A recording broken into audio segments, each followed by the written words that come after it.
Hey, Ron. Obviously, you've been able to work with the guys last week, worked with them this week. Any improvements, any different change of energy? What have you liked that you've seen the last couple of days from this group?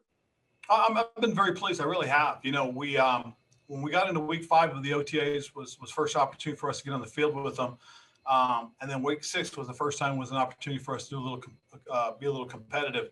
And I really love their attentiveness. Their recall was very good.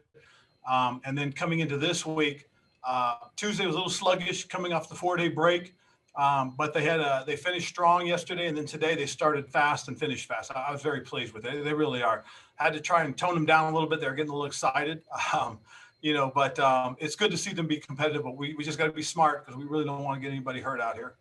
A little fun question for you. I know you were at the Wizards game the other night, and a big talking point across the sports world is fan behavior. You were there when the fan ran onto the court. Just kind of want to get your thoughts on, I guess, number one, the tackle by the security guard, and number two, just the generic notion of fan behavior kind of going a little crazy here. Well, it was a heck of a tackle. First of all, I thought he formed up nice, dropped his hips, bent knees, kept his head up, and drove through the tackle. He defended that baseline very well. We've considered reaching out, but we're not there yet, so we're good with that. It is a little bit of craziness from what I've seen has gone on, and it's tough because the NBA players are so close. The fans are so close. You can reach out and truly touch them, and that's tough on those guys. Those guys are very competitive basketball players. Are trying to keep themselves focused on their game, and to have some of the fans react the way they are, that's kind of disappointing because, again, to me, the truth of the matter is, the ticket gives you the opportunity to come in and you can cheer or you can boo. But let's don't get belligerent. Let's don't get nasty, and let's don't do something that could be construed as dangerous towards a player because those guys are really doing the best they can. Thanks, Ron. All righty. Hey, Ron, it's Heather. The fact that you just broke down that tackle is tremendous. And I'm sure the writers were going to kill me, but I did have one more Wizards question. Seeing as you were at the game and they are on the brink of elimination tonight, Matt Paris might like this since he covers and Ben Standing since they cover every team under the sun.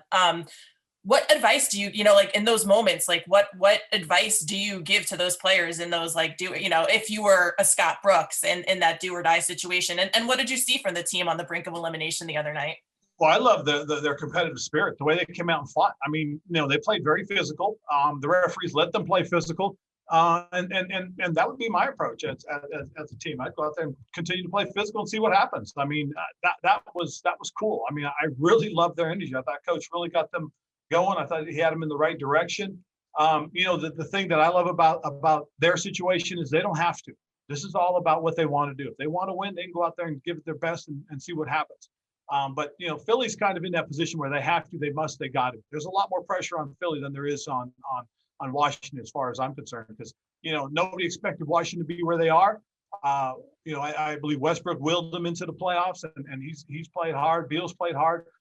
That whole team has played hard, and they should be commended for the way they came out in Game 4 and played as physical as they did and got themselves a win at home. Westbrook's pretty good for a UCLA guy, yeah. Yeah, that's a tough pill to swallow. Courtney reminds me of it every day. Thanks, Ron. All right. Hi, Ron. Are you able to shed any light on what was going on with Sadiq Charles and Curtis Samuel and Taylor Heineke, the guys that weren't working today but were out there? Yeah, with Sadiq, we're still monitoring him. He's coming off that season-ending surgery he had, so we're still monitoring him. He practiced a day or two in a row, and then we'll give him a day off. There's no issue there.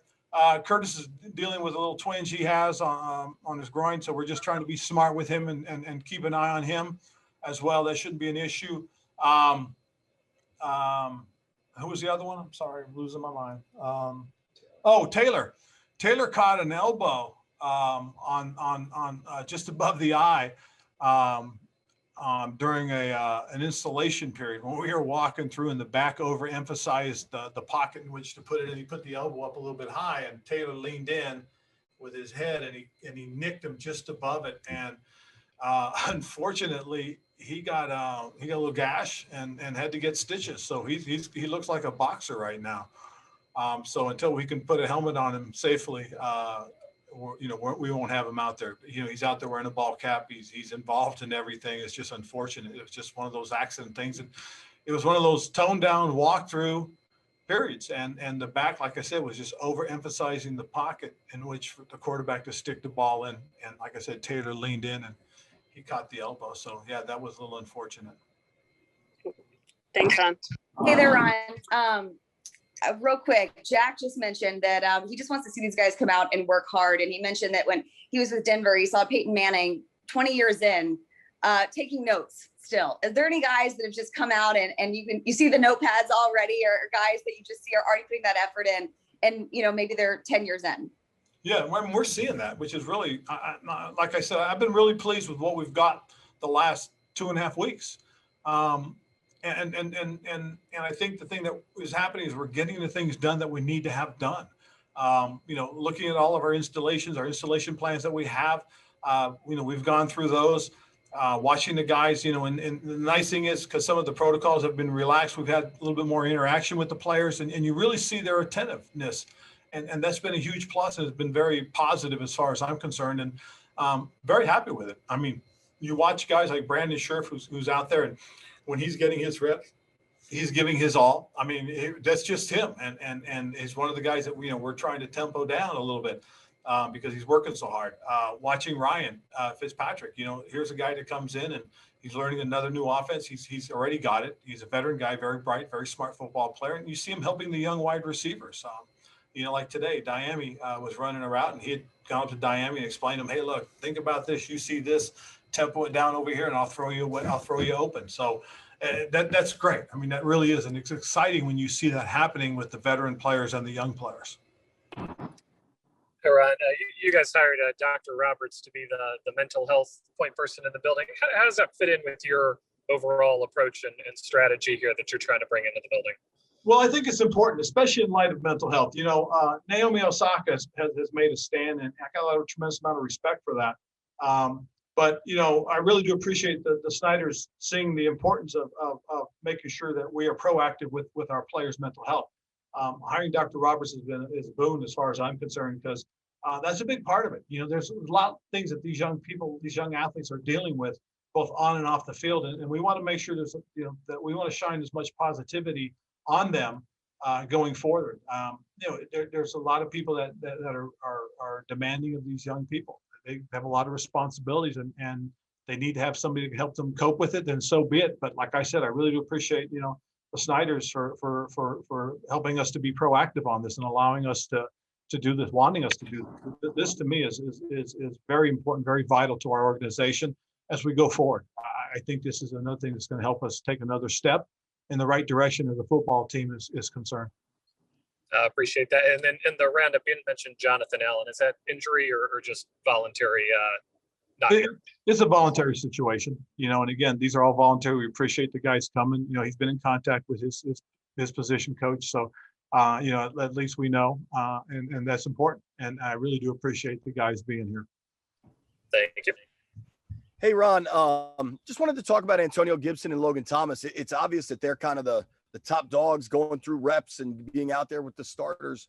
What's a reasonable level of improvement expectation for them, considering last year there was no offseason for Gibson and he's converting from wide out to running back?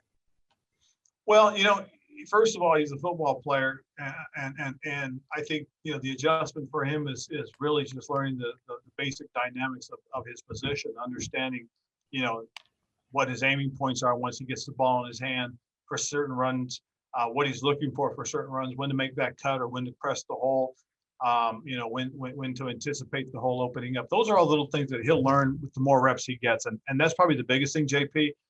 The expectations is for him to take another big step. He took a tremendous step last year, was a scoring machine for us in terms of, when we got close to the red zone, he was able to put the ball in the end zone for us. So I anticipate him taking another big step. And then similarly with Logan? Yes. I don't know if you were out here to see the one-handed catch he made out here in the red zone, but it was pretty impressive. And not just his physical skills as far as his position is concerned, but his mental part of it, just getting the sense that he really is starting to take what we're doing offensively and his knowledge of the game and using it to help himself understand how to do things better. That's the other part that I can anticipate improving as far as Logan is concerned. Thanks, Ron. All right, JP. We'll go Ben, Matt Paris, and Kime.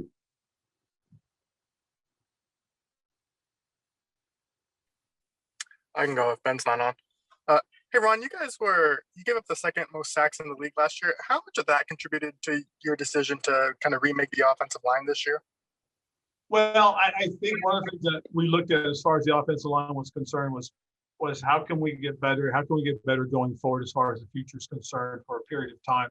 And one of the things that we talked about too was working to improve the depth.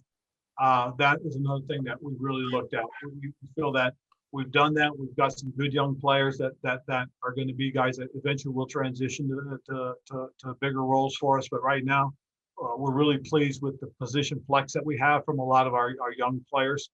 I think wanting to remake it and create a competitive atmosphere is a big part of what we did. Hey, Ron. With regards to Jamin Davis, it's now. When you get, sorry. Oh, go ahead, Matt. Okay, I just had a quick follow on that one, but I wanted to ask about Sam Cosmi. When you release Morgan Moses, just what kind of vote of confidence does that give in Cosmi? Obviously, you drafted him in the second round, but to at least give him the opportunity to compete and legitimately compete, I guess. Well, I think what it really shows that we have a tremendous amount of confidence in a number of our players and guys that we like, not just Cosby. I think that's the thing we got to understand. We want to, say, okay, we drafted Cosby. We do want him on the field, but we'll put him on the field when we get him there, when he earns that opportunity. Cornelius Lucas is a guy that we're taking a nice, hard, long look at. That's going to be a very competitive position going into training camp. And we're going to play the best guy, the guy that gives us the best chance to win, just so everybody knows. I mean, Sadiq Charles is having a really good camp. And he's another guy that's going to be very, very competitive for us. So, again, going forward, there's nothing set in stone. I mean, a lot of these positions will be competitive. I mean, every position has an opportunity to have a different player start for the most part. There's a couple that are pretty solid, though, and I'm not going to lie to you about that. Hey, Ron. With regards to Jamin Davis, it's second OTA, third session with the coaching staff, including the rookie camp. What are you kind of seeing that he's building one session on top of the other? Where are you kind of seeing some potential growth from him just over these few weeks? Well, the first thing is, and you guys, I think you guys know, we started him out at the Mike position, giving him an opportunity to see if he can handle the middle linebacker responsibilities. And he's taking to that. He's calling the huddles right now. He's setting the fronts for us. He's helping with the checks. So he's learning that part. Every practice seems to be an improvement for him as far as, that part of it. His physical attributes, his physical talents, it's honing him and getting him to understand how to read his keys, how to react on his keys, how to react, to what our opponents are trying to do. In practice, he's reading our offensive line. He's looking at the blocking schemes, and he's trying to fit his run gaps. In coverage, he's trying to understand and get a good feel for where his drops are in zone coverages. How does he match his coverages? And man coverage is about his techniques and understanding which side are his leverage side. So he's done a nice job. You do see the improvement every day, and it's exciting to watch the growth. That's one thing that I'm very pleased with. And with regard to the defensive line, still no Chase Young, but you do get Montez Sweat back. But without Chase, the other defensive end, it's a guy out there who probably is not going, wouldn't start obviously normally. What have you seen out of the younger guys with these opportunities to play? And have you guys moved any closer in your head, do you think, to possibly bring in a veteran here at some point? I think they've done a great job. I really do. I think the young guys that are competing right now are very competitive guys. And it's good to see them get these opportunities. Montez being back yesterday and today, watching him out on the field has been really good. He's done a great job in his offseason workouts on his own. He came right back in and picked up right where he left off. Coming off the ball hard and working hard. That was really good to see. But those other young guys have done a great job. They really have. And I think it's just about, taking advantage of when you get a chance to get a lot of work. And that's what our guys are doing now, and they should be commended for coming in and giving us their all. Go Kime, Sam, and then Pete. Hey, Ron, with Curtis Samuel, when you have a guy who's that versatile, what kind of pressure, how much pressure does that put on a defense just to know where the guy is and what he's going to do? Well, the first thing you got to do is, like you said, you got to know what personnel grouping the offense is in and where he's lined up. If he's an outside player, if he's playing the X or the Z, you say, okay, we can account for him here. Now all of a sudden he's in the slot. Now it's a whole nother thing because, do you like the matchup? Is the nickel capable of covering, or if he's in the slot, is that a linebacker over him? Now he motions across the formation. Now we got to be ready for the jet sweep, or we got to be ready for some sort of pulling trap, something up inside, because Curtis has the ability to run inside as well. So there's a lot of variables that come into trying to scout, prepare for multi-positional players like a Curtis Samuels. And obviously you guys know him, having coached him for a while, and he was away for you guys for a year. How much do you guys talk to him too about where he now feels most comfortable running from? And is there any danger to moving him around a guy too much? I don't think there's any danger moving him around too much. The thing that I really do appreciate when you watch a guy like that, and then you get an opportunity to break down his stats, and you see that, on the field, his production is off the charts. When the ball in his hands, his production is tremendous. So the thing we got to do is make sure we have him on the field, and then we got to make sure he's got an opportunity to touch the ball, because the analytics show that this is the guy that you've got to have be a big part of your offense. Got time for two more. Hey, Ron, we saw Steven Montez in some non-quarterback drills today, and I guess I was wondering how that fits into maybe the broader vision of how you guys see him moving forward. Well, the thing that we got to look at is going forward is again, with this whole COVID situation, we're not out of COVID. That's the thing everybody's got to understand. And that's why we're hoping for guys to get vaccinated, because, Steven does have his vaccination. Steven did have COVID a year ago. So you couple that with the vaccination, and I guess, as the science says, he's super protected. So he's a guy that could help us in more positions than one if something were to happen. And if you get a contact tracing on some players at a specific position, and Steven knows what to do, and if he's not active initially, he could be active.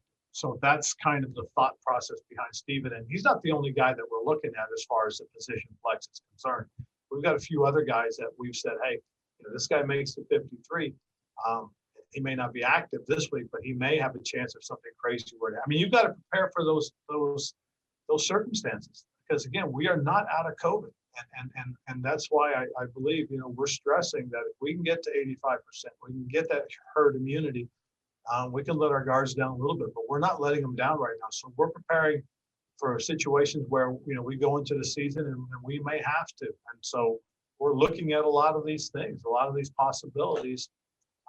And it may play into the factor of why you keep guys and you can't keep other guys. I hate to say it, but that's a real concern. Last one. I know punt returner was a spot you were a little bit perturbed about last year. What options do you have there this year, and how do you feel about the group overall? Well, it's a good group, and we got a lot of options. I think we made some decisions in the offseason to bring certain types of players in, and I think the biggest thing that we got to look at is who's a guy that can be dynamic and be part of what we're doing going forward. DeAndre Carter is a guy that we went out last year and brought in. He's got some very good punt return skills. He's a guy that we like. Obviously Steven Sims is a guy that's a dynamic. You guys have seen him before in the past. Dax Millen is a kid that did it in college and has shown the aptitude, especially during the rookie camp, we had him catch some punts, did a nice job. So we are looking, we're going to try and exhaust every one of our opportunities to see who's going to be the best guy. And,